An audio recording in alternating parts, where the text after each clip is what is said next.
శివరాత్రికి సంబంధించి నాతో పాటు మీలో చాలా మందికి చాలా సందేహాలు ఉంటాయి మైండ్ లో. ఏమంటే అసలు దేవుడు ఉన్నాడా లేడా అని అడుగుతుంటారు కొంతమంది. ఆ లేనివాడే శివుడు. ప్రవీణ్ గొల్లమూడి సార్, అసలు శివుడిని ఎలా అర్థం చేసుకోవాలి? శివాయ గురవే నమః అన్నారండి. ఏ గురువు లేనివాడికి ఎవరు గురువు అంటే శివుడే గురువు.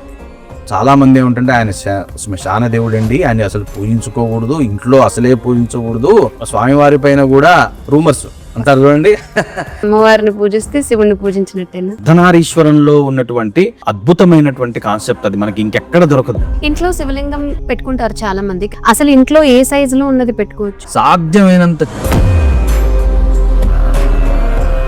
చాలా మందికి ఉపవాసానికి సంబంధించి చాలా సందేహాలు ఉంటాయి. గతమంతా తలుచుకుంటూ జరగబోయేటటువంటి వాటిని లేనిపోనివన్నీ ఊహించుకొని మాట్లాడుకుంటూ ఈ రకమైన కబుర్లు చెప్పుకుంటూ చేసేటటువంటి ఈ దీక్షలు ఏవైతే ఉన్నాయో, ఉపవాస దీక్షలు, ఇవి ఏవి కూడా ఫలించట్లే. అందుకే మన జీవితంలో ఎన్నో శివరాత్రులు వస్తూ పోతుంటే మన జీవితాలు అట్టగే ఉంటాయి.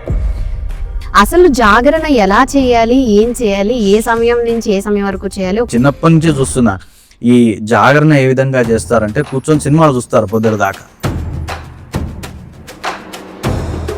నువ్వు శివానుగ్రహం లేకుండా జగత్తుని పరిపాలన చేయలేవు. ఎందుకంటే ధనం మూలం ఇదం జగత్ అన్నారు కలియుగంలో. ముఖ్యంగా ఇంట్లో చేసుకోవాల్సిన పూజ రోజు అసలు ఏ టైంలో చేయాలి, ఎలా చేసుకోవాలి? ఆ రోజంతా ఎప్పుడు చేసినా చాలా గొప్ప విషయమే. కానీ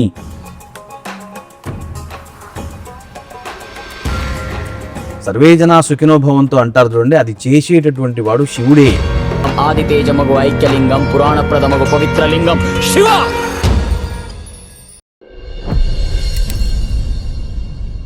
అందరికీ నమస్కారం. Welcome to unscripted with Jo. Unscripted with జోకి స్వాగతం. మహాశివరాత్రి దగ్గరలోనే ఉంది.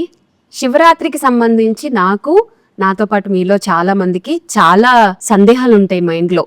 అసలు శివుణ్ణి ఎలా ఆరాధించాలి, ఉపవాసం ఎలా చేయాలి, జాగరణ ఎలా చేయాలి, ఎక్కువ పూజలు చేయాలా, తక్కువ పూజలతో మనసులో ఆ శివనామ స్మరణ చేసుకుంటే సరిపోతుందా? దీనికి సంబంధించి చాలా విషయాలు ఇవాళ మాట్లాడబోతున్నాం. యాక్చువల్లీ ప్రవీణ్ గొల్లమూడి సార్ ఇంతకు ముందు కూడా మన పాడ్కాస్ట్ కి వచ్చారు. గురువు గారు చెప్పే కొన్ని సమాధానాలకి చాలా మంది ఫ్యాన్స్ అయిపోయారు. ఎందుకంటే ఆర్భాటంతో చేసే పూజ కాదు, మీరు మనసుతో ఆ భగవంతుని నామస్మరణ చేయడమే చాలా ముఖ్యం అని చెప్పేసి కూడా చాలా సింపుల్ పద్ధతుల్లో చేసే పూజల గురించి కూడా మనకి గురువు గారు ఇంతకుముందు పాడ్కాస్ట్ లో వివరించడం జరిగింది. అండ్ అందరికీ చాలా అంటే చాలా నచ్చింది. అసలు అద్భుతమైన రెస్పాన్స్ అన్నమాట. మీరు ఒకవేళ మిస్ అయి ఉంటే వెనక్కి వెళ్ళి చూడండి, 3-4 పాడ్కాస్ట్లు చేస్తున్నాం గురువు గారితో.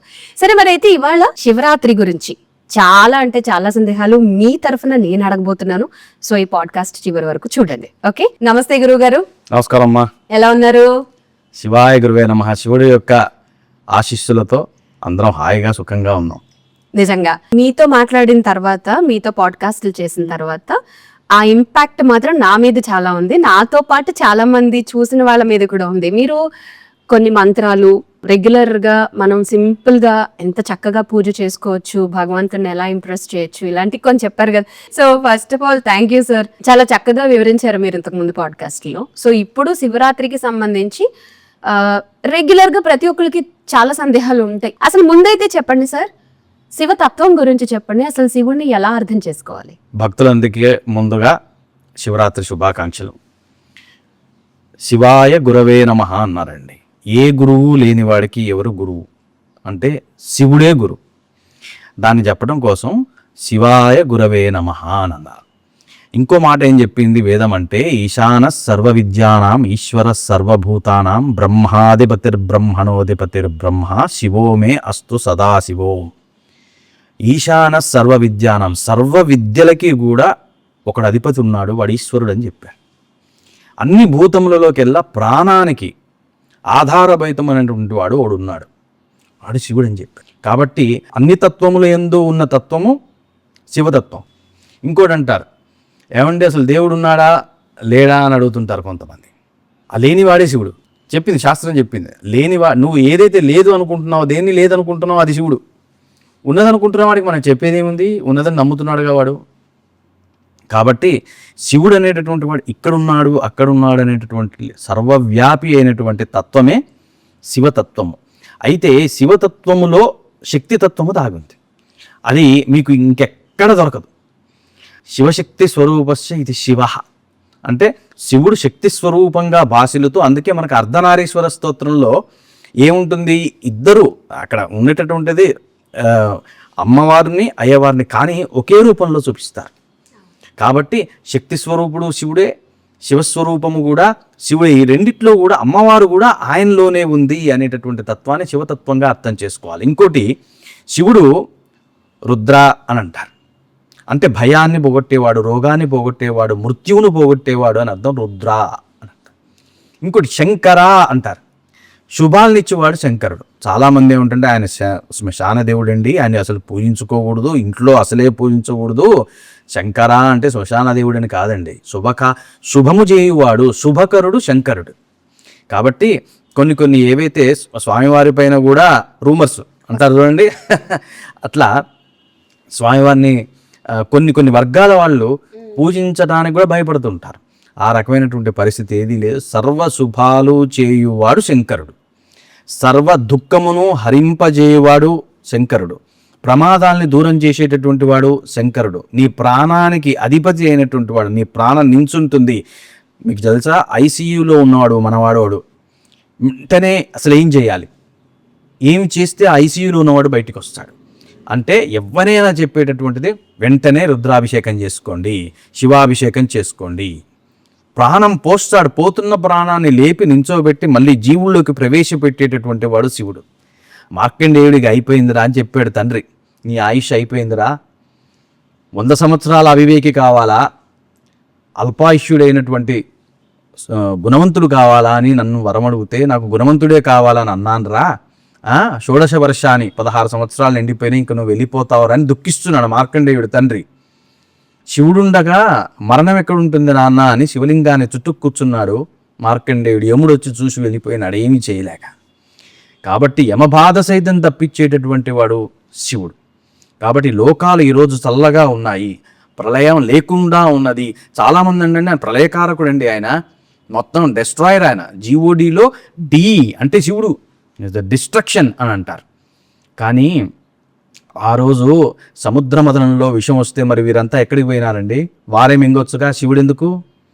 శివుడు ఆ హాలాహలాన్ని ఏదో అదేంటో పాలు తాగినట్టుగా తేనె తాగినట్టుగా తాగేసి మళ్ళీ కడుపులో లోకాలు ఉంటాయి, కిందికి వెళ్తే అంతా చచ్చిపోతారని చెప్పి తన యొక్క కంఠంలోనే ఆపినటువంటి వాడు కరల ఉంటారు.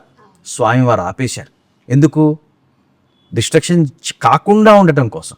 లోకాలు సమస్తము కూడా సుఖంగా ఉన్నాయి, సర్వే జనా సుఖినోభవంతో అంటారు చూడండి, అది చేసేటటువంటి వాడు శివుడే. కాబట్టి శివతత్వాన్ని మించినటువంటి సౌఖ్యము, శివతత్వాన్ని మించినటువంటి భద్రత, శివతత్వాన్ని మించినటువంటి ఆరోగ్యము మనకి లేదు. ఇంకా ఏ రకమైనటువంటి సాధన ద్వారా అది లభించదు. అది శివతత్వం. సో శివుణ్ణి శివనామస్మరణ చేస్తే అమ్మవారిని పూజించినట్టే, అమ్మవారిని పూజిస్తే శివుణ్ణి పూజించినట్టేనా? అర్ధనారీశ్వరంలో ఉన్నటువంటి అద్భుతమైనటువంటి కాన్సెప్ట్ అది, మనకి ఇంకెక్కడ దొరకదు. ఆ రకమైనటువంటి భావన చేయడం ఋషి ఎంత గొప్పవాడంటే అంత భావన చేశాడు. అంటే గౌరీ శివుడు, గౌరీ శంకర్ అని అంటారు. అర్ధనారీశ్వర స్తోత్రం యొక్క ఆదిశంకరుడు రాశారండి అర్ధనారీశ్వర స్తోత్రం, ఆయనకి ప్రత్యక్షం జరిగే అర్ధనారీశ్వర రూపంలో.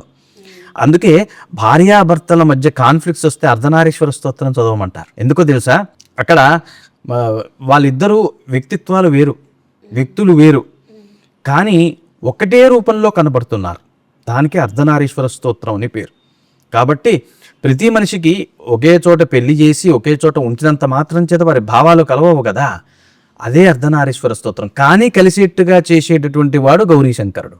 కాబట్టి ఏమండి ఎంతోమంది అండి నా దగ్గరకు వచ్చిన అడిగినటువంటి వాళ్ళకి ఎంతోమందికి అమ్మ రోజు అర్ధనారీశ్వర స్తోత్రం చదువుకో అంటే డైవర్స్ దాకా వెళ్ళిపోయిందండి, ఇంకా నాకు నమ్మకం లేదండి అన్న వాళ్ళు కూడా అర్ధనారీశ్వర స్తోత్రం రోజు 11 సార్లు చదివి వేప చెట్టు రావి చెట్టు కలిసి ఉన్న చోట ప్రదక్షిణాలు చేసి మళ్ళీ హాయిగా సుభిక్షంగా ఉండి పిల్లలు కన్న వాళ్ళు కూడా ఉన్నారు, హాయిగా ఉన్నారు ఇప్పటికీ. అంటే ఆ అర్ధనారీశ్వర స్తోత్ర పఠనము వారి పాపాన్ని దూరం చేసేసింది. అర్ధనారీశ్వర స్తోత్రం అంత పవర్ఫుల్.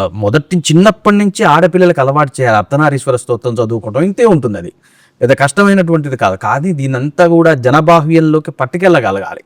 పట్టుకెళ్తే పెద్ద పెద్ద పూజలు పెద్ద పెద్ద వీడియోలు చేస్తారు, కానీ ఈ చిన్న చిన్నవి మర్చిపోతారు పెద్ద పెద్ద పండితులు కూడా. అర్ధనారీశ్వర స్తోత్రము ఒక తల్లి ఒక కూతురికి కూర్చోబెట్టి చెప్పటానికి ఏ రకమైనటువంటి అభ్యంతరము లేదు, దానికి గురువులు రారు, ఇప్పుడు ఉపదేశాలు చేయడానికి ఎక్కడి నుంచో రాక్కర్లే, తల్లి చెప్పేస్తుంది కూతురు కూర్చోబెట్టి. లేకపోతే యూట్యూబ్ ఇచ్చి వదిలిపెట్టినా ఇవాళ రేపు ఎన్నో నేర్చుకుంటున్నారు, ఈ నేర్చుకోలేరా? అర్ధనారీశ్వర స్తోత్రము వల్ల సుఖదుఖాల యందు కష్ట నష్టాల యందు కూడా భార్యాభర్త గట్టిగా వారి బంధం గట్టిగా ఉండడానికి ఉపయోగపడుతుంది. కాబట్టి గౌరీ శంకర తత్వము ఏకముగా కలిగి ఉన్నటువంటిది అర్ధనారీశ్వర స్తోత్రం. అర్ధనారీశ్వరుడు ఆ యొక్క తత్వంలోనే ఆ లక్షణం దాగి ఉంది. కాబట్టి అమ్మవారు శక్తి స్వరూపిణి అయ్యవారిలో ఉండటం, అయ్యవారి యొక్క స్థితిశక్తి అమ్మలో ఉండటం, ఈ రెండు కూడా అర్ధనారీశ్వరం చూడంగానే మనకి వచ్చేటటువంటి ప్రజ్ఞా భావన. అయితే గురుగారు, ఇప్పుడు మీరు అమ్మవారి గురించి శివుడి గురించి కలిసి మాట్లాడుతుంది. ఇప్పుడు పూజ గదిలో కూడా, అంటే ఇప్పుడు మాటల్లో నాకు డౌట్ మైండ్లో వచ్చింది, పూజ గదిలో కూడా శివుడి విగ్రహం ఉంటే అమ్మవారి ఫోటో కూడా కంపల్సరీ ఉండాలి అంటారు. అమ్మవారి ఫోటో ఒకటే ఉంటే లేదు శివుడి ఫోటో కూడా కంపల్సరీ ఉండాలి అంటారు. లేదా కనీసం ఇద్దరు ఉన్న ఫోటో అన్నా కంపల్సరీ ఉండాలి అంటారు. అలా ఎవరో ఒకళ్ళనైతే పెట్టుకుని చేసుకోకూడదు, ఫలితం ఉండదు అంటారు. నిజమేనా? అది సంపూర్ణంగా అసత్యం అండి. ఎందుకంటే శివలింగము అక్కడ ఉన్నది అంటే దానికి విడిగా అమ్మ లేదు. ఆ శివలింగములోనే సమస్తము ఉన్నది, అందులో అమ్మ ఉన్నది. నన్ను అడిగితే ఒక్క శివలింగములోనే సుబ్రహ్మణ్యుడు, గణేశుడు, స్వామివారు, గౌరీదేవి అందరూ ఉంటారు. కాబట్టి మనం గనక ఆ శివుడికి అభిషేకం చేసుకుని నమస్కారం చేసుకుని ఏదో కాస్త లింగాష్టకము, కాస్త అన్నపూర్ణాష్టకము ఏది చేసుకున్నా సరే, బిల్వాష్టకము ఇవి బిల్వాష్టకం చేసుకుంటే అసలు లక్ష్మీదేవి కూడా ఎక్కడున్నా వచ్చి కూర్చుంటుంది అక్కడ. అంత పవర్ఫుల్ అన్నమాట.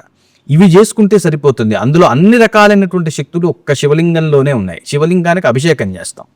శివలింగానికి అభిషేకం చేస్తున్నప్పుడు చేసిన ప్రతిసారి ఏమైతుంటుంది, ముందు పాలు పోస్తాం, తర్వాత మళ్ళీ నీళ్లు పోస్తాం, తర్వాత మళ్ళీ పెరుగు పోస్తాం, తర్వాత మళ్ళీ నీళ్లు పోస్తాం. అంటే అంతా శుద్ధి అయిపోతూ ఉంటుంది. మనిషి పతనం కావడానికి కారణం వాడు ఎప్పటికప్పుడు వాడు శుద్ధి చేసుకోకపోవటమే. కాబట్టి ఈ శివలింగ అర్చన, శివ అభిషేకం మనకి ఏం నేర్పుతున్నదంటే శుద్ధి చేసుకో, నిన్ను నువ్వు శుద్ధి చేసుకో, శుద్ధి చేసుకో, శుద్ధి చేసుకో అని చెప్తుంది. ఇన్నర్ క్లీనింగ్ని చెప్పేటటువంటిదే ఆ శివలింగం యొక్క తాత్పర్యం. అందులోనే శక్తి ఉంది. కాబట్టి మనం మళ్ళీ శక్తి దేవతను తీసుకొచ్చి మళ్ళీ అక్కడ పెట్టాలి అనేటటువంటిది అది ఒక రకమైనటువంటి అజ్ఞానం. శివలింగము నించున్నది అంటే దానికి విడిగా అమ్మ ఉండేటటువంటి అవకాశం లేదు. కాబట్టి శివశక్తి స్వరూపం రెండూ కూడా శివలింగంలోనే ఉంటాయి. ఇంట్లో శివలింగం పెట్టుకుంటారు చాలా మంది, కానీ ఆ శివలింగానికి సంబంధించి కూడా ఎన్నో సందేహాలు ఉంటాయి. చిన్న సైజు పెట్టాలా, పెద్ద సైజు పెట్టకూడదు అంటారు. పెద్ద సైజులో ఇంట్లో శివలింగం పెట్టుకుంటే ప్రతిరోజు అభిషేకాలు, పూజలు అవి చేయాలి అని భయపడుతూ ఉంటారు. సో అసలు ఇంట్లో ఏ సైజులో ఉన్నది పెట్టుకోవచ్చు? దానికి ఏమన్నా ఉన్నాయా పద్ధతులు? దానికి చాలా చిన్న వివరణ, ఒక మంచి ఎగ్జాంపుల్ ద్వారా మనం తెలుసుకుంటే, చిన్న దీపపు కొంది ఉందనుకోండి, ఆ కాస్త నూనె చాలుగా. అవునండి. చిన్న ఒత్తి చాలు, చక్కగా వెలుగుతుంది, కాసేపటికి అది కొండెక్కుతుంది, మన పనిలో మనం వెళ్ళిపోతాం. ఇంత పెద్ద కుంది పెట్టామనుకోండి, దాని నిండా నూనె పోయాలి, అంత పెద్ద ఒత్తి వేయాలి, దాన్ని జాగ్రత్తగా చూసుకోవాలి.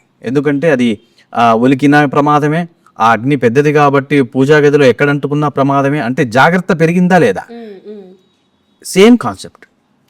శివుడు యొక్క లింగము కూడా అంగుష్టం మాత్రం ఉండాలని చెప్పారు. తంబు నేల ఎంత ఉంటుందో, అంగుష్టం అంటే తంబు, దానికి మించినటువంటి ఆకారం తీసుకొచ్చి మనం పెట్టినప్పుడు ఉపచారం ఎక్కువగా చేయవలసి ఉంటుంది. ఎందుకంటే అది శక్తిగ్రాహ్యం ఆ విధంగా చేస్తుంది. ఎంత శక్తి వచ్చి అక్కడి నుంచి ఉంటే మనకు అంత ఉపచారం చేయాలిగా. 10 మందిని భోజనానికి పిలిచాము, 10 మందికి భోజనానికి పిలిచి ఏదో అంత చేసి అందరికీ పెట్టాలని అనుకోవటం అది అవివేకం అవుతుంది. ఎవరికి కడుపు నిండదు, అసంతృప్తి ఉంటుంది అక్కడ, వారంతా కూడా ఆకలితో వెళ్ళిపోతారు. కాబట్టి అదే ఎగ్జాంపుల్ ఇక్కడ కూడా మనకి వస్తుంది, వర్తిస్తుంది. మనం ఎప్పుడైతే సైజు పెంచుతూ ఉంటామో ఉపచారం చేయవలసి ఉంటుంది. గృహస్థాశ్రమ ధర్మంలో పొద్దున్న లేస్తే ఎవడు అడావిడి వాడిది. కాబట్టి ఇట్లాంటి గుళ్ళల్లో ఎంత పెద్దవైనా పెట్టవచ్చు, ఎందుకంటే దానికి ఒక వ్యవస్థ ఉంటుంది. కానీ మన ఇంట్లో ఏంటంటే మనం రొటీన్లో చేసుకునేటటువంటి నిత్య పూజా కార్యక్రమాల్లో సాధ్యమైనంత చిన్న శివలింగం పెట్టుకుంటే 4 చుక్కల నీళ్లు పూసినా చాలు, స్వామివారు సంతోషిస్తారు. అయితే పెద్దది పెట్టకూడదు ఇంట్లో. అంతంత పెద్దవి తెచ్చి ఇంట్లో పెట్టడం అనేది మనకి నిషిద్ధము. గృహస్థాశ్రమ ధర్మంలో అది మనం చేయలేము దానికి. కాబట్టి చిన్నది అంగుష్ట మాత్రం తెచ్చి ఇంట్లో పెట్టుకొని దానికి సహజంగా చేసేటటువంటి చిన్న చిన్న ఉపచారాలు, ఆ కాస్త అభిషేకము, కొద్దిగా కిస్మిస్, పట్టిక బెల్లం, అటుకులు ఏవైనా స్వామివారికి చూపించేసేసి నమస్కారం పెట్టుకొని వెళ్ళిపోవటమే. అంటే కొంతమంది తెలియక కూడా పెట్టుకుంటారు సార్, పెద్ద పెద్ద శివలింగాలు కూడా పెట్టుకుంటారు. పెట్టుకుంటే ఏం జరుగుతుంది అంటే పెద్ద పెద్ద శివలింగాలు ఇంట్లో పెట్టుకుంటే వాటి యొక్క పోషణ కష్టమవుతుంది. పోషణ కష్టమవుతుంది అనేది మీరు వివరించారు. బట్ అలా కాకుండా వాళ్ళకి ఫ్యామిలీ పరంగా ఏమైనా డిస్టర్బెన్సెస్ ఆర్ ఇబ్బందులు ఇలాంటివి ఏమైనా ఎదురయ్యావా? అంటే మనకి ఎప్పుడైతే డిస్టర్బెన్సెస్ అని కాదు, ఎప్పుడైతే మనకి స్వామివారు తృప్తిగా లేరో అది ఒక్కొక్కరికి ఒక్కో రకమైనటువంటి చెడు ప్రభావాన్ని ఇవ్వవచ్చు. కాబట్టి ఉపచారం పెంచాలి. అప్పుడు అంటే ఏం చేయాలి, కేవలం నీళ్లు పోస్తే సరిపోదు, కాస్త పాలు, కాస్త పెరుగు, నెయ్యి, సోమవారాలు విశేషంగా కాస్త బిలువం తీసుకొచ్చి పెట్టడం. అంటే నువ్వు ఫోకస్ చేయగలిగితే పెద్దది పెట్టుకోవచ్చు, ఇబ్బంది లేదు. ప్రతిరోజు కాస్త. కానీ నీకు అసలు టైమే లేనప్పుడు నువ్వు పెద్దది తీసుకొచ్చి ఇబ్బంది పడే కంటే కూడా దాన్ని ఏదైనా గుళ్ళో ఇచ్చి మళ్ళీ చిన్నది తెచ్చుకోవచ్చు, దానికి ఇబ్బంది లేదు. సరే, అయితే ముఖ్యంగా ఇవాళ మహాశివరాత్రి గురించి మాట్లాడుకోవాలి అని కూడా నేను అనుకున్నాను. అంటే ప్రతి నెల కూడా శివరాత్రి వస్తుంది, మాస శివరాత్రి అంటారు. అలాగే ఈ టైంలో ఫిబ్రవరి మాఘమాసంలో వచ్చేది మహాశివరాత్రి. డిఫరెన్స్ ఏంటి సార్? మొట్టమొదటిసారి విష్ణుమూర్తి బ్రహ్మగారు వీరిద్దరు కూడా శివుణ్ణి యొక్క తత్వాన్ని తెలుసుకొని అభిషేకం చేసి ఆయన యొక్క ఆ పరంజ్యోతిని దర్శించి ఆయన యొక్క గొప్పతనం తెలుసుకొని పూజించిన రోజు మాఘమాసంలో కృష్ణపక్ష చతుర్దశి. అది ఈ శివరాత్రి. దీన్ని పురస్కరించుకొని ప్రతి మాసంలో వచ్చే చతుర్దశిని కూడా సెలబ్రేట్ చేస్తారు. అది ఓకే. కానీ అసలు దీని యొక్క ప్రాశస్త్యం అది. ఈ శివరాత్రి రోజు బ్రహ్మ విష్ణువులు కూడా స్వామివారిని పూజ చేశారు 12 గంటలకి. కాబట్టి దీనికి ప్రతీకగా ప్రతి మానవుడు కూడా ఈ యొక్క సదవకాశాన్ని ఉపయోగించుకోవాలి. 12 గంటలకి కరెక్ట్గా మైండ్ బ్లాంక్ అయిపోతుంది. అమావాస్య, చంద్రమా మనస్సోజాతః. మనకు ఉండేటటువంటి చాంచల్యానికి సమస్తానికి కారణం మనస్సు. ఈ మనస్సును నియంత్రిస్తున్నటువంటి వాడు చంద్రుడే లేడారు అసలు ఆ రోజు. అంటే మనస్సు పైన ఏ రకమైనటువంటి చెడు ప్రభావము లేదు. అప్పుడు ఆ మనస్సుని అలా ఖాళీగా ఉంచకుండా శివతత్వాన్ని అందులో దింపటమే శివరాత్రి యొక్క మహిమ. కాబట్టి ఆ రోజు యొక్క ముఖ్యంగా ఆ రోజు యొక్క స్థితికారకుడు విష్ణుకారకుడు, అంటే వ్యాపించి ఉన్నటువంటి వాడు, సర్వము వ్యాపించి ఉన్నటువంటి విష్ణువు, సృష్టికి కారకమైనటువంటి బ్రహ్మ. వీరు మనకంటే అతీతమైనటువంటిది, గొప్పదైనటువంటిది, పరంజ్యోతి అయినటువంటి శివుడు రా అని కనుక్కొని దానికి ఆది అంతములు కూడా వారు తెలుసుకోలేక సరెండర్ అయిపోయి ఆ మహాశక్తికి నమస్కారం చేసుకొని అర్చన చేశారు స్వామికి మొట్టమొదటిసారి మాఘమాసంలో కృష్ణపక్షంలో చతుర్దశి రోజు. కాబట్టి ఇది అంత గొప్పదన్నమాట. అంటే ఇక లోకాధీశ్వరులు అందరూ సరెండర్ అయినంటే స్వామివారికి అపరాండకోటి బ్రహ్మాండ లోకాలు ఉన్నాయని చెప్పారండి. ప్రతి లోకానికి ఒక అధీశ్వరుడు ఉన్నాడు. వారందరూ కూడా ఆ రోజు స్వామివారిని పూజించి ఆయన యొక్క మహాశక్తికి, ఆ పరంజ్యోతికి శరణాగతి పొందినటువంటి రోజు మహాశివరాత్రి. అయితే చతుర్దశి రోజు 24 గంటల్లో మరి అభిషేకం చేస్తే కూడా మంచిది అంటారు. బట్ ఏ సమయంలో చేస్తే దాని యొక్క ప్రాముఖ్యత ముఖ్యంగా చెప్పారండి. ఇందులో రకరకాలు మనం ఒకసారి అనలైజ్ చేయాల్సినటువంటి అవసరం ఉంటుంది. ఇప్పుడు ఉద్యోగాలకు వెళ్ళిపోయే వాళ్ళు ఉంటారు, వాళ్ళు మళ్ళీ తెల్లారు లేచి ఉద్యోగానికి వెళ్ళాలి. రాత్రంతా కూర్చొని అభిషేకం చేయటం వారికి కుదరదు. వారు మామూలు నిత్య పూజలో పొద్దున్నే అభిషేకం చేసేసుకోవాలి శివరాత్రి నాడు. లేదండి మేము కాస్త సాధనాపరులం, మేము ఆఫీస్ నుంచి వచ్చిన తర్వాత కూడా రాత్రి కూడా చేయగలుగుతాము అనుకునేటువంటి వారు కరెక్ట్గా లింగోద్భవ సమయం అంటారు, రాత్రి 12 గంటలకి. ఈ రాత్రి 12 గంటల సమయంకి అటు 15 నిమిషాలు ఇటు 15 నిమిషాల లోపుగా మొదలు పెట్టుకొని 45 నిమిషాల పాటు చేసేటటువంటి ఈ శివాభిషేకము సమస్త భోగాల్ని ఇస్తుంది, సమస్త శివానుగ్రహాన్ని ఇస్తుంది, రోగాలు తీసేస్తుంది. మన యొక్క జాతకంలో అనేక రకాలైనటువంటి గండాలు ఉంటాయి. ఇప్పుడు గండము అంటే ఎట్లా అర్థం చేసుకోవాలండి అంటే, ఇప్పుడు జాతక చక్రం పీఠిక వేస్తారు. పీఠిక వేసినప్పుడు వీడి ఆయుష్ 75 అని చెప్తారు. నేను ఒక ఉదాహరణ చెప్తున్నా మీకు, 75 అని చెప్తాను. అంటే 75 కంపల్సరీ పర్ఫెక్టా అండి అంటే, ఇందులో 2 గండములు ఉన్నాయండి అని చెప్పి వదిలిపెడతారు. 2 గండములు అంటే ఏంటండి అంటే 61 ఏటో ఒక గండం ఉందండి, 65 ఏటో ఒక గండం ఉంది అంటారు. అంటే గండము అంటే ఇందులో 2 ఆప్షన్స్ ఉంటాయి. మళ్ళీ ఆ గండములో బయటపడవచ్చు, గండంతో ఆయు పూర్తి కావచ్చు. ఈ గండమును తీసేవాడు ఎవడయా అంటే రుద్రుడు అని చెప్పారు. కాబట్టి ఈ రకాలైనటువంటి గండములు ఏవైతే ఉంటాయో అవన్నీ కూడా సమిసిపోయేటటువంటి అభిషేకం ఏదైతే ఉందా అంటే రుద్రాభిషేకం, శివాభిషేకం అని చెప్పారు. అట్లాగే చిన్నపిల్లలు ఉంటారండి మన ఇళ్ళల్లో, 12 సంవత్సరాల లోపు పిల్లలకి బాలారిష్టాలు అని ఉంటాయి. అంటే 12 సంవత్సరాల లోపు బ్రహ్మగారు ఆయుష్ను నిర్ణయం చేయరు. మొదటి 4 సంవత్సరాలు తల్లి పాపంను అనుభవిస్తూ, తర్వాత 4 సంవత్సరాలు అంటే 8వ ఏట దాకా తండ్రి పాపంను అనుభవిస్తూ, ఆ తర్వాత 4 ఏళ్ళు అంటే 12వ ఏట దాకా తప్పించుకోలేని తన పాపకర్మ పూర్వజన్మంలో చేసిన దాని యొక్క ఫలితం వాడు అనుభవిస్తూ ఉంటాడు 12 ఏళ్ల లోపు. అందుకే జాతక పీఠిక పనిచేయదని అంటారు. 12 ఏళ్ల లోపు జాతక ఫలితాలు చెప్పించుకోవటము, పీఠిక వేయించుకోవటం ఇవి కూడా అనవసరం అని చెప్తారు. 12 తర్వాత నుంచే వాడి పీఠిక స్టార్ట్ అవుతుంది. అయితే ఈ బాలారిష్టాలు అంటే ఏంటంటే గండాలే. బాలారిష్టాలు అంటే గండాలు. దానికి రకరకాల కాంబినేషన్స్ చెప్పారు. ఆ కాంబినేషన్స్ ప్రకారంగా ఆ సమయం వచ్చినప్పుడు వాడికి గండం ఏర్పడుతుంది. దాని ఫలితంగా వాడికి ప్రమాదం ఏర్పడటము, ఆడుకుంటూ చాలా పెద్ద ఇంజురీ అవ్వటము, ఐసీయూలో పెట్టాల్సినటువంటి పరిస్థితి రావటము, లేకపోతే ఈ కాఫ్ అండ్ కోల్డ్ చూస్తున్నాం ఇవాళ. ఆ రకమే అంటే ఏదో ఒక రోగము చేత పీడింపబడుతూ వాడు ఇబ్బంది పడుతూ ఉంటారు బాలారిష్టాలలో జన్మించినటువంటి పిల్లలు. అందుకే బాలారిష్టం సమిసిపోవటం కోసం నామకరణం రోజు అనేక రకాలైనటువంటి పూజలు చేస్తారు. దోషం ఉంటేనే చేయాలి, అనవసరంగా చేయాల్సిన అవసరం లేదు. కాబట్టి ఈ బాలారిష్టాలు కూడా తొలగించుకోవాలంటే మరి అంత నామకరణం రోజు అంతంత వేలు పెట్టి ఎవరు చేయిస్తారండి? అందరూ చేయించలేరు కదా. మరి ఏం చేయాలి? శివరాత్రి రోజు రుద్రాభిషేకం చేయించు. శివరాత్రి రోజు నువ్వు చేయించుకున్నా, నువ్వు ఇంట్లోనే చేసుకున్నా సరిపోతుంది, ఏ ఇబ్బంది లేదు. అఖండమైనటువంటి ఆయుష్, మొట్టమొదటి ఏంటంటే ఆయుష్ ఇవ్వబడుతుంది, రోగం తీసేయబడుతుంది, సంపదలు ఇవ్వబడతాయి. ఒక మనిషికి ఇంతకన్నా ఏం కావాలి? కాబట్టి ఇంకొక గొప్ప విషయం ఏం చెప్పారంటే, ఈ రోజు కనుక నువ్వు శివారాధన చేస్తే, మాఘమాసంలో కృష్ణపక్షంలో వచ్చేటువంటి ఈ చతుర్దశి రోజు శివరాత్రి నాడు కనుక నువ్వు శివుని ఆరాధన చేస్తే 365 రోజులు నువ్వు శివారాధన చేసినటువంటి పుణ్యం నీ ఖాతాలో పడ్డది. కాబట్టి ఆ శివ మహిమ ఆ విధంగా మన మీద పనిచేసి అన్ని రకాల అరిష్టాలు తొలగిపోయి, ఇప్పుడు కొంతమంది జాతక పీఠిక చూస్తాం, పీఠికలో పెద్ద అరిష్టం ఉండదండి, కానీ వాడు పీడింపబడుతూ ఉంటాడు. ఏంటంటే వంశంలో అరిష్టం ఉంటుంది. వంశారిష్టము వేరు, జాతకంలో కనపడే అరిష్టము వేరు. కాబట్టి ఈ వంశారిష్టము అంటే ఏంటంటే పితృదేవతల యొక్క శాపాలు వీళ్ళ వంశంలో ఉన్నప్పుడు వీడు జాతక బలం బాగున్నా ఎఫెక్ట్ అవుతాడు. చాలామంది వస్తుంటారు, ఇట్లా జరుగుతుందండి, ఇట్లా జరుగుతుందంటే పీఠిక మీద ఏమీ ఉండదు. ఇదేమిట్రా వీడు, ఇదేమిటిదంటే వెనక్కి చెక్ చేసుకుంటూ పోతే 3 తరాలు అదో ఒక సీక్వెన్స్ కనపడుతుంది మనకి, డ్యామేజ్. దీన్ని వంశారిష్టం అంటారు, దీన్నే పిత్రారిష్టము అని కూడా అంటారు, వీటికి పితృదోషం అని కూడా అంటారు దీన్ని. ఇది జాతకంలో కనపడదు. ఇవన్నీ కూడా ఆ శివరాత్రి రోజు చేసేటటువంటి పూజతోటి మటు మాయం. అది శివుడు అంటే. సరే, రాత్రి 12 గంటలకి అభిషేకం అంటున్నారు మీరు, చాలా మంచిది.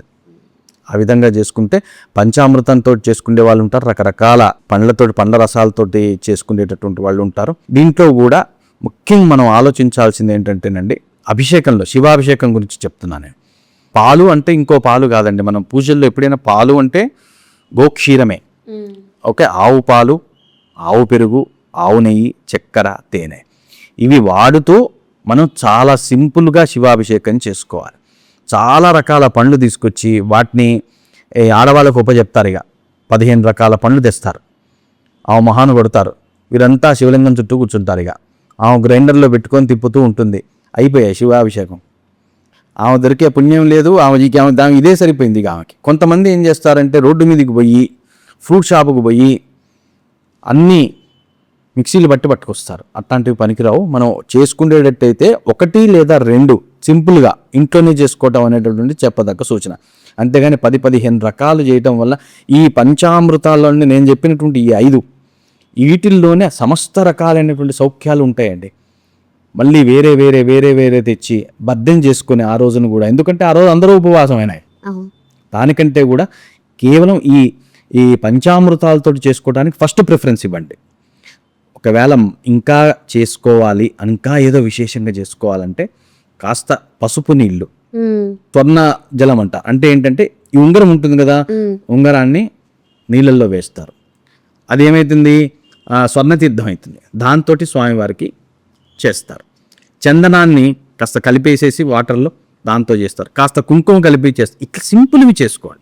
10 రకాల పళ్ళ రసాలు తెచ్చి భక్తి రసం కరువు అయితే వేస్ట్.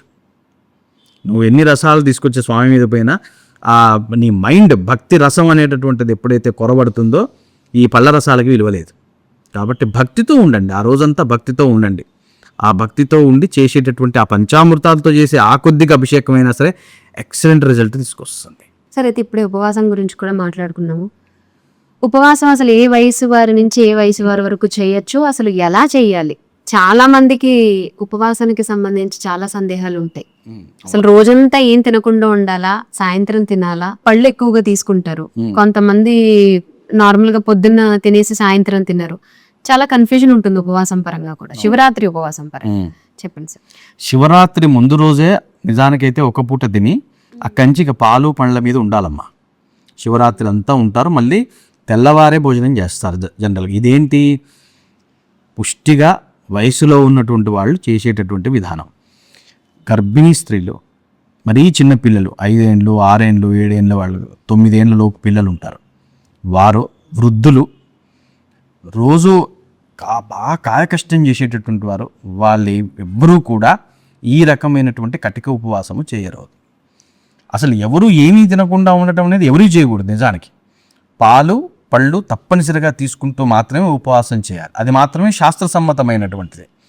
ఎప్పుడైతే ఏమీ తీసుకోకుండా కేవలం కొంతమంది మంచినీళ్ళు తీసుకుంటూ మాత్రమే చేస్తారో అది నిర్జల ఏకాదశి రోజు మాత్రమే చేసేటటువంటి పూజ. అంతేగాని శివరాత్రి రోజు పాలు పండ్లు మార్చి తీసుకుంటూ స్వామివారిని మనస్సులో తలుచుకుంటూ కనెక్ట్ అయ్యి కాస్మిక్గా ఉండటమే శివరాత్రి యొక్క ఈ ఉపవాసంలో ఉండేటటువంటి కాన్సెప్ట్. అయితే ఈ శివరాత్రి రోజు చేసేటటువంటి ఉపవాసం ఉంటుంది, దీని మీదే అందరి ధ్యాస ఉంటుంది. ఒక మాట చెప్తాను వినండి. రాత్రి 12 గంటల దాకా ఉపవాసం ఉండి తర్వాత ఏదో ఒకటి తిని పడుకుండే వాళ్ళు ఉంటారు. జాగరణ 12 తర్వాత చేయలేని వాళ్ళు ఉంటారు, పొద్దున్నే లేచి ఆఫీసులకు వెళ్ళిపోవాలి కాబట్టి.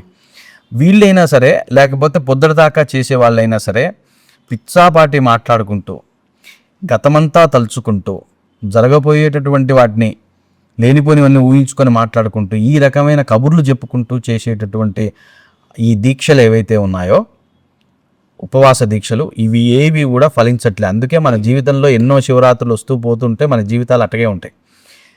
ఉపవాస దీక్ష కంటే గొప్ప దీక్ష మౌన దీక్ష. సాధ్యమైనంత తక్కువగా మాట్లాడాలి. శివుడు మౌనంలోనే ఉన్నాడని చెప్పాడండి రమణ మహర్షి. రమణ మహర్షి జీవితకాలం మాట్లాడలేదు. అది ఎంత గొప్పదై ఉంటే ఆయన అది ఆచరించుంటాడు. జీవితకాలం మాట్లాడలే. ఆయన ఏమైనా ఉంటే పలక మీద రాసేవాడు తప్పనిసరైనటువంటి పరిస్థితుల్లో. ఆయన ఉపదేశం చేసినటువంటి అక్కడక్కడ ఏరుకొచ్చి పుస్తకాలు రాశారు, దాన్ని ఎలాబరేట్ చేసుకుంటూ ఆ ఒక్క మాట దొర్లిందని చెప్పి నోట్లోంచి ఆయన ఒక్క మాట మాట్లాడితే దాన్ని ఎలాబరేట్ చేసుకుంటూ పుస్తకాలు రాసుకొచ్చుకున్నారు. అంటే మౌనం ఎంత గొప్పదని చెప్పదలుచుకున్నాడు ఆయన. జీవితకాలం ఆయన ధారపోశాడు, మౌనానికి జీవితాన్ని ధారపోశాడంటే మౌనం ఎంత గొప్పది. మౌన దీక్ష లేకుండా ఎంత పెద్ద ఉపవాస దీక్ష చేసినా ఫలితము శూన్యం.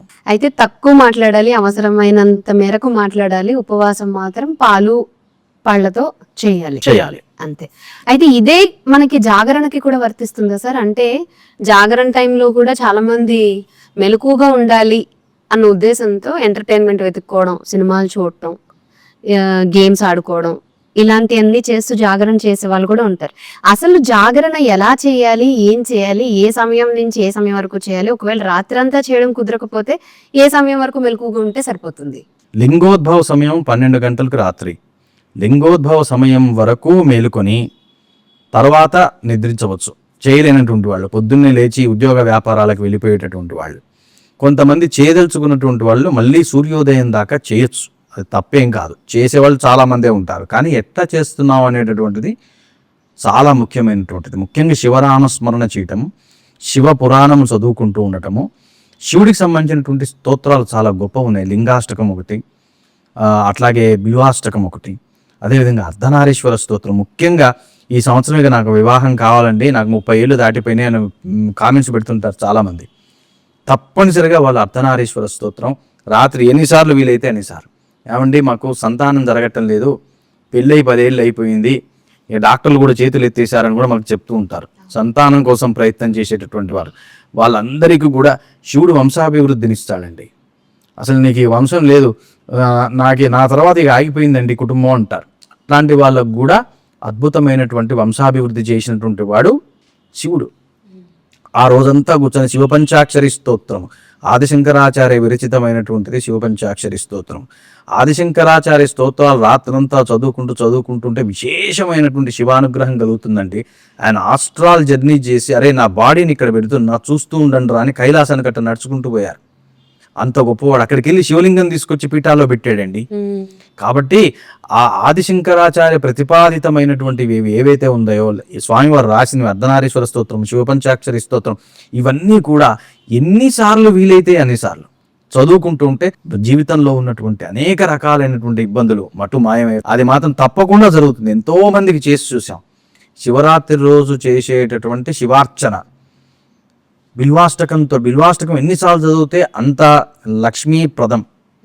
అమ్మవారికి చెప్తాడు విష్ణుమూర్తి, నువ్వు శివానుగ్రహం లేకుండా జగత్తుని పరిపాలన చేయలేవు. ఎందుకంటే ధనం మూలం ఇదం జగత్ అన్నారు కలియుగంలో. నువ్వు పరిపాలన చేయలేవు, నీ శక్తి సరిపోదు. దానికి శివానుగ్రహం కావాలంటే మీ దగ్గరే పాదాల దగ్గర ఉంటే మళ్ళీ శివానుగ్రహం ఎందుకండి అంటే అది చాలా తప్పు మాట. నువ్వు ఈ విధంగా ఆయన్ని శరణు పొందు అంటే విష్ణుమూర్తి వారే ఉపదేశం చేశారండి శివపంచాక్షరి స్తోత్రం లక్ష్మీదేవికి. ఆమె కూర్చొని చేసింది, ఫలితం లేకపోతే ఆమె హోమం చేసింది. తర్వాత హోమంలో కూడా స్వామివారు ఇంకా రావట్లేదని చెప్పేసి తన యొక్క స్తన్యాన్ని కట్ చేసి వేసింది, ఆహుతి చేసింది ఆమె. అప్పుడు నువ్వు స్వామివారు ప్రత్యక్షమై నువ్వు బిల్వ వృక్షం దగ్గర ఉంటావు. నాకు ఇచ్చేటటువంటి ప్రతి బిల్హ పత్రం ఏదైతే ఉంటుందో సమర్పించేటువంటి దాని మీద నించొని ఉంటావు. నువ్వు నాకు ఎవడైతే బిల్వపత్రం ఇస్తాడో వాడిని నేను సంపదలతో ముంచేస్తానని స్వామివారే వరవిచ్చారు. బిల్హాష్టకం కూర్చొని ఎన్నిసార్లు వీలైతే అన్నిసార్లు చూడాలి, కానీ సినిమాలు కాదండి చూసేది. నేను చిన్నప్పటి నుంచే చూస్తున్నా. ఈ జాగరణ ఏ విధంగా చేస్తారంటే కూర్చొని సినిమాలు చూస్తారు పొద్దుట దాకా. దానివల్ల మనకి ఏ రకమైనటువంటి సుఖశాంతులు పొందలేము, వంశాభివృద్ధి పొందలేము, ఏ రకమైన మానసిక సమస్యలు కానీ ఆర్థిక సమస్యలు కానీ పోవు. ఇది మనకి భగవంతుడు ఇచ్చినటువంటి ఒక గొప్ప అవకాశం. శివరాత్రి జన్మకొక శివరాత్రి అంటారండి. ఎందుకంటే మనము ప్రతి శివరాత్రిని ఇంత బలంగా చేయగలమా? వేజ్ అయిపోతున్నా కొద్ది ఓపికలు అయిపోతూ ఉన్నాయి. చిన్నప్పుడు అంతా ఆటపాటలతో అయిపోయింది. ఏది శివరాత్రి వచ్చిందో పోయిందో కూడా తెలియదు. కాబట్టి వయసులో ఉన్నప్పుడే, మనం జ్ఞానంతో ఉన్నప్పుడే, దీని గురించి తెలుసుకున్నప్పుడే ఒక్కసారైనా సరే శివరాత్రిని మనం ఏ విధంగా చేయాలో ఆ విధంగా చేస్తే జీవితం సెటిల్ అయిపోతుంది. 12 గంటల వరకు చేసినా పర్వాలేదు, కానీ చేస్తే మాత్రం శివనామ స్మరణతో చక్కగా శివ పంచాక్షరి చదువుకుంటూ చేయాలి. అంతేగాని ఈ సినిమాలు, గేమ్స్, రకరకాల డిస్కషన్స్, మైండ్ డైవర్ట్ చేసుకుని అలా చేయకూడదు. అది ఇలా చేస్తే మాత్రం సంపూర్ణ బ్లెస్సింగ్స్, సంపూర్ణమైనటువంటి అనుగ్రహం స్వామివారి. అలాగే సార్, ఇప్పుడు మీరు శివుడు స్వయంగా చెప్పాడు బిల్వపత్రం ఇస్తే బ్లెస్సింగ్స్ వస్తాయి అని చెప్పారు అని. ఆ రోజు ఉపవాసం చేసినా చేయకపోయినా ప్రతి ఒక్కరూ కంపల్సరీ గుడికి అయితే వెళ్తారు. అవును, ఎక్కడ ఏ టెంపుల్ ఉన్నా కంపల్సరీ గుడికి వెళ్ళడానికైతే ప్రతి ఒక్క భక్తులు ప్రయత్నం చేస్తారు. ఆ రోజు కంపల్సరీ సమర్పించాలంటారా? ఇందులో నేను కంపల్సరీ సమర్పించవలసినటువంటి విధానం ఎట్లా ఉంటుందో కూడా చెప్తా. ఇప్పుడు శివాభిషేకాలు జరుగుతాయండి, రోజంతా జరుగుతూనే ఉంటాయి. శివాలయంలో గుంపులుగా జనం పోతారు. మనకి ఇంట్లో పెద్దవాళ్ళు ఉంటారు, వాళ్ళకు ఓపికలు ఉండవు. కానీ మనం సాధ్యమైనంత సింపుల్గా మనకు ఉన్న దాంట్లో స్వామివారిని సంతోషపెట్టి గుడికి వెళ్ళినప్పుడు రావటం ఎట్లా అనేటటువంటి, అందరినీ గర్భగుడిలోకి ఎలో చేయరు. కొన్ని క్షేత్రాల్లో ఏమైంటుందంటే ఇప్పుడు ఈ శివరాత్రి రోజు మీకు ఆ రిసీట్లో కూడా కాస్ట్ పెరిగిపోతూ ఉంటుంది. శివాభిషేకం రోజు నువ్వు ఈ శివాభిషేకం కావాలంటే 2 గంటలైనా కూర్చోవాలి, 400 కట్టాలి. ఈ రకమైనటువంటి పరిస్థితి ఉన్నప్పుడు ఏమీ లేదండి, ఒక పాల ప్యాకెట్ తీసుకెళ్ళి గుళ్ళో ఇచ్చేసి రండి చాలు. స్వామి నాకు ఇది చేతనైంది, నేను నీకు ఇస్తున్నాను, సమర్పణ చేస్తున్నాను, నన్ను చూసుకో అని చెప్పేసి అక్కడ క్షీరం, ఆవు పాల ప్యాకెట్ ఇచ్చేస్తే వాళ్ళు వాడేస్తారు. ఈ పంచామృతాల్లో ఏది ఇచ్చినా బ్రహ్మాండంగా వాడేస్తారు. ఆ రోజంతా జరుగుతూనే ఉంటుంది కదా. ఒక చిన్న ఆవు పాల ప్యాకెట్ తీసుకెళ్ళి ఇవ్వచ్చు. లేదా 4 బిల్వపత్రాలు ఎక్కడికన్నా తీసుకుని ప్రతి పూజా స్టోర్స్లో అమ్ముతారు ఆ రోజు. ఒకవేళ అమ్మకపోయినా సరే ఎక్కడో దగ్గరలో చెట్టు వెళ్ళి 4 పత్రాలు తీసుకెళ్ళి అక్కడ పూజారి గారి చేతిలో పెడితే మన పేరు మీద కైంకర్యం అయిపోతుంది. దాన్ని మించినటువంటిది లేదు. మనం వెళ్ళి పూజ చేయలేముగా, అది అక్కడ జరుగుతూనే ఉంటుంది. పంతులు గారు చేస్తూనే ఉంటారు, మనం ఇక్కడ కూర్చొని శివపంచాక్షరి స్తోత్రం చదువుకుంటాం. దాన్ని మించింది లేదు ప్రతి ఒక్కళ్ళని. ఎందుకంటే నియమం ఉంటుంది, కొన్ని గుళ్ళల్లో మన రానియరు. ఎవరిని పడితే వాడిని రాని స్వామివారే చేస్తారు అక్కడ, అర్చక స్వామివారే, మనకు అర్హత ఉండదు. మనం దూరంగా కూర్చొని మనం స్తోత్ర పఠనం చేస్తాం, అక్కడ అభిషేకం జరుగుతూ ఉంటుంది. దాన్ని మించినటువంటిది లేదు. మనమే చెయ్యాలి అన్న దాంట్లో కూడా వద్దు. అది కూడా నియమం ఉంది మనకి. ఆగమశాస్త్ర నియమాలు కొన్ని చోట్ల ఎలో చేయరు, ఆడవాళ్ళని ఎలో చేయరు, లేకపోతే ఎవరిని పడితే వాళ్ళని ఎలో చేయరు. స్వామివారి దగ్గరికి వాళ్ళే ఉండి వాళ్ళే చేస్తారు. అప్పుడు మనం ఏం చేయాలి? ఆ ఆవరణలో కూర్చొని శివపంచాక్షరి స్తోత్రం చదువుకుంటే చాలు, లింగాష్టకం చదువుకుంటే చాలు. ఏమి మేము చదవలేమండి. నమశివాయ నమశివాయ నమశివాయ నమశివాయ నమశివాయని మించింది లేదు. ఆ నమశివాయ చేసుకుంటూ ఆవరణలో అట్లా కూర్చున్నా చాలు, జన్మ ధన్యమైంది. ఇప్పుడు అడుగుదాం అనుకున్నానండి, రోజంతా అసలు ఆ రోజు చెప్పండి ఏదైనా ఒక మంత్రం ఆ రోజంతా జపించుకోవడానికి అని. నమశివాయ అంటారు. వచ్చేసా నమశివాయ అనేటటువంటి మంత్రాన్ని మించినటువంటిది లేదు. పంచాక్షరి ఇది. దీనికి ఉపదేశం కూడా అవసరం లేదని శివమహాపురాణం చెప్పింది. ప్రతి మంత్రం అనగానే ఉపదేశం ఎవరు చేస్తారండి? ఉపదేశం భయపడుతుంటారు అందరూ. చేయొచ్చా అండి, చేయకూడదా అండి? నమశివాయ అనేటటువంటిది ఉపదేశంతో సంబంధం లేకుండా ప్రతి వాడు చేసుకునేటటువంటిది. నమశివాయ నమశివాయ నమశివాయ. ఆ రోజంతా కూడా మీరు ఏ పని చేస్తున్నా, ఎట్లయితే మనం దసరాలో శ్రీమాత్రే నమః అనుకున్నామో, ఈ రోజంతా నమశివాయ నమశివాయ. పడుకున్నా, లేచినా, ఏ తింటున్నా, తాగుతున్నా, చూస్తున్నా, లోపల మాత్రం సేమ్ అదే ఇంజన్ నడుస్తుండాలి. నమశివాయ నమశివాయ. సంపూర్ణమైనటువంటి శివానుగ్రహం మీకు తథ్యం. సరే, అయితే ఇప్పుడు ఉపవాసం గురించి మాట్లాడడం, జాగరణ గురించి మాట్లాడడం, గుడికి వెళ్తే ఏం చేయాలి తెలుసుకున్నాం. ముఖ్యంగా ఇంట్లో చేసుకోవాల్సిన పూజ ఆ రోజు ఉదయం చేయాలా సార్, లేకపోతే సాయంత్రం చేయాలా? 12 గంటలకి అభిషేకం చేసే టైంలో చేసుకోవాలా? అసలు ఏ టైంలో చేయాలి, ఎలా చేసుకోవాలి? ఆ రోజంతా ఎప్పుడు చేసినా చాలా గొప్ప విషయమే. కానీ లింగోద్భవ సమయం దాకా అందరూ మేలుకొని ఉండగలిగితే ఆ 11:55 నుంచి 12:10 మధ్యలో ఉండేటటువంటి ఆ పావు గంట చాలా ముఖ్యం మనకి. ఆ లింగోద్భవ సమయంలో పూజ చేసుకోవటం అనేది చాలా గొప్ప విషయం. అభిషేకం చేసుకునేటువంటి కూడా గొప్ప విషయం. లేదు మనకి ఆ సిస్టమ్ కుదరదు అనుకున్నప్పుడు మామూలుగా నిత్య పూజలో మార్నింగ్ చేసేసుకోవటం, ఒక్కసారి పూజ చేసేసుకొని సాధ్యమైనంత వరకు 12 గంటల దాకా జాగరణ ఉండి పాలు లేకపోతే ఈ ఫ్రూట్స్ స్వీకరించి ఆ రోజుతోటి క్లోజ్ చేయొచ్చు. ఆ విధంగా కూడా చేయొచ్చు. సాధ్యమైనంత వరకు సింపుల్గా చేసుకోవడమే బెస్ట్. కానీ ఇంట్లో అందరూ కూడా సహకరించేటట్టయితే, అందరి యొక్క లైఫ్ స్టైల్ ఒకే రకంగా ఉండి, లేదు మనం చేసుకుందాం రాత్రి వాళ్ళ 12 దాకా ఉండి అనుకుంటే 12 గంటలకు చేసేటటువంటి అర్చన చాలా గొప్పది. లింగోద్భవ సమయంలో చేసేటటువంటి అర్చన, అభిషేకము. కొంతమందికి ఇంట్లో ఉండదండి, శివలింగం ఉండదు.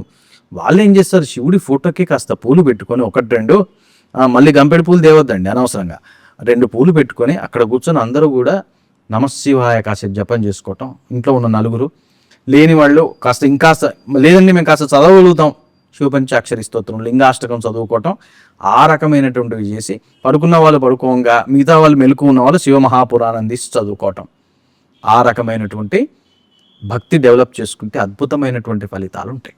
సార్, ఎలా చేసుకోవాలంటారు పూజ? మామూలు దీపారాధన చేసుకుని అందరి పేర్లు, నక్షత్రము, దీపారాధనలో ఒత్తులు కూడా చెప్పండి సార్. ఆ రోజు మనకి 3 జ్యోతులు దేవుడి వైపు తిప్పేటట్టుగా నువ్వుల నూనెతోటి వెలిగించుకుని దీపారాధన, అందరి పేర్లు, యజమాని పేరు, గోత్రము, భార్య పేరు, గోత్రం, నక్షత్రము, పిల్లల పేరు, గోత్రం, నక్షత్రాలు చెప్పుకొని పూజ మొదలు పెట్టుకోవటమే. ఇవేవి చేయలేని వాళ్ళు నమశివాయ వరకు చేసుకోవచ్చు అందరూ కూర్చొని. లేకపోతే శివుడి యొక్క అష్టోత్తర శతనామాలు 108 నామాలు ఉంటాయి, అది చేసుకోవచ్చు. లింగాష్టకము, బిల్వాష్టకము, అర్ధనారీశ్వర స్తోత్రము ఎంత ఓపిక ఉంటే అంతవరకు చేసుకోవచ్చు. తర్వాత మళ్ళీ పాలు, బెల్లము, ఏదైతే మనకి అతిక్రమణ కాదో ఉపవాసము, పండు అదే చూపించి మళ్ళీ మనం అదంతా ప్రసాదంగా తీసుకోవాలి కదా.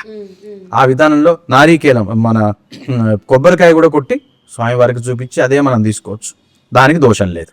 సరే, అండ్ ఫైనల్లీ శివరాత్రి అంటే శివపార్వతుల కళ్యాణం అని అందరికీ తెలిసిన విషయం. అది కాకుండా ఇంకా ఏమైనా ఉందా సార్ తెలుసుకోవాల్సింది? శివశక్తుల యొక్క కలయిక శివరాత్రి, దాని పేరే శివరాత్రి. శివశక్తుల యొక్క కలయిక అంటే ఏంటంటే, ఇందులో ఒక ముఖ్యమైనటువంటి కాన్సెప్ట్, శివ కుటుంబంలోనే ఒక కాన్సెప్ట్ ఉందండి. శివుడు యొక్క మెడలో పాము ఉంటుంది, అది నెమలికి శత్రువు. సుబ్రహ్మణ్యేశ్వర స్వామి వారు నెమలిని కలిగి ఉంటారు. ఆ నెమలికిను ఈ పాముకి పడదు. అట్లాగే అమ్మవారి యొక్క వాహనం సింహవాహిని అంటారు, ఆమెకు సింహం ఉంది, ఆయనకి నంది వాహనుడు ఆయన. ఈ సింహం సహజంగా అయితే నందిని అటాక్ చేసి చంపేయాలి. ఇంతమంది శత్రువులు కలిగి ఉన్నటువంటి ఈ కుటుంబం శాంతంగా చల్లగా ఉంటున్నది. దీనికి ఒక కారణం ఏమిటి అంటే శివుడే దీనికి, శివశక్తి స్వరూపమైనటువంటి శాంతమే దీనికి ఒక కారణం. కాబట్టి శివుడు ఎక్కడుంటే అక్కడ శాంతంగా ఉంటుంది, శివుడు ఎక్కడుంటే అక్కడ ఆనందం ఉంటుంది. కాబట్టి మీరు అడిగింది ఏంటంటే ఆ రోజు చేసేటటువంటి విధానంలో ఉండేటటువంటి ఆనందమే దీనికి కారణము. అదే శివరాత్రి. శివరాత్రి అంటే శుభములు ఇచ్చే రాత్రిగా గుర్తుపెట్టుకోవాలి. శుభములు ఇచ్చే రాత్రి, అంతే, అది శుభరాత్రి. సో శివనామ స్మరణతో గురువుగారు చెప్పినట్లుగా ఉపవాసం చేయగలిగితే చేయండి, లేదంటే లేదు. బట్ శివనామ స్మరణతో ఆ రోజు మంచి మనసుతో దేవుణ్ణి స్మరించుకుంటూ ఉంటే శివుడి అనుగ్రహం అయితే కంపల్సరీ కలుగుతుంది. దానికే కళ్యాణం అని పేరు. అంతే. శివుడు ఇచ్చేటటువంటి శుభాలకే కళ్యాణం అని పేరు. కళ్యాణము అంటే శుభాలు అని అర్థం. అక్కడ ఫైనలీ మీరు ఏం చెప్తారు సార్ శివరాత్రి సందర్భంగా? శివుడి యొక్క నామము సర్వశుభకరము. అందరూ కూడా ఆ రోజు జపించాల్సినటువంటి ఒకటే ఒక మంత్రము నమశివాయ. శివరాత్రి అనగానే లింగాలు కొత్త కొనుక్కొస్తారు. ఈ హడావిడి వద్దు, అన్ని నీళ్లు పోసినా ఆయనకు చాలు. కానీ నీకు భక్తి ప్రధానమై ఉన్నదా, అదొకటి చూసుకోండి. ఉపవాసాల పేరు పైన మీరు ఆరోగ్యం మీద తెచ్చుకోకుండా సాధ్యమైనంత సింపుల్గా ఉపవాసం చేసుకోండి. మనకి పండ్లు పాలుతోటి ఎవరిని ఇబ్బంది పెట్టకుండా ఇంట్లో వారిని. కొంతమంది ఏంటంటే మేమేమీ ఉండట్లేదు కాబట్టి నువ్వు కూడా ఉపవాసం ఉండాల్సిందే అని అలా చెప్తుంటారు. ఆ విధమైనటువంటి పోకడలకు పోకుండా చక్కగా ఉన్నంతలో హాయిగా ఆనందంగా పారాయణలు నామస్మరణలతోటి ఈ శివరాత్రిని బర్డెన్ కాకుండా హాయిగా భద్రంగా చేసుకోండి. Thank you sir, thank you so much, ధన్యవాదాలు. చాలా విషయాలు తెలియజేశారు, చాలా సంతోషంగా ఉంది, చాలా తెలియని విషయాలు తెలియజేశారు. Thanks a lot sir. అందరికీ శివానుగ్రహం కలగాలండి. అందరికీ శివానుగ్రహం కలగాలి అని నేను కూడా మనస్ఫూర్తిగా కోరుకుంటున్నాను. మన గురువు గారు ప్రవీణ్ గొల్లముడి గారు చాలా విషయాలు తెలియజేశారు. ఒకటి మాత్రం అర్థమైంది, ఆర్భాటాలతో పూజలు కాదు, మనస్ఫూర్తిగా ఆ భగవంతుని నామస్మరణ మనం ఎంతైతే చేసుకుంటామో అంత అనుగ్రహం మనకి దక్కుతుంది, మనకి మన కుటుంబానికి. అదైతే నాకు అర్థమైంది. అందరికీ అడ్వాన్స్ గా మహాశివరాత్రి శుభాకాంక్షలు. శివుని బ్లెస్సింగ్స్ అందరికి, శివ పార్వతుల బ్లెస్సింగ్స్ అందరి మీద ఉండాలి అని చెప్పేసి మనస్ఫూర్తిగా కోరుకుంటున్నాను. మరి మీ వాళ్ళకి వీడియో యూజ్ అవుతుంది, హెల్ప్ అవుతుంది అని నేను నమ్ముతున్నాను. సో మీరు షేర్ చేయండి, మీ వాళ్ళతో లైక్ చేయండి. అలాగే ఈ వీడియో దగ్గర మీకు సంబంధించి ఏ డౌట్ క్లియర్ అయిందో కూడా కమెంట్ చేయండి. మళ్ళీ నెక్స్ట్ వీక్ ఇంకొక గెస్ట్తో కలుద్దాం. Until then stay tuned.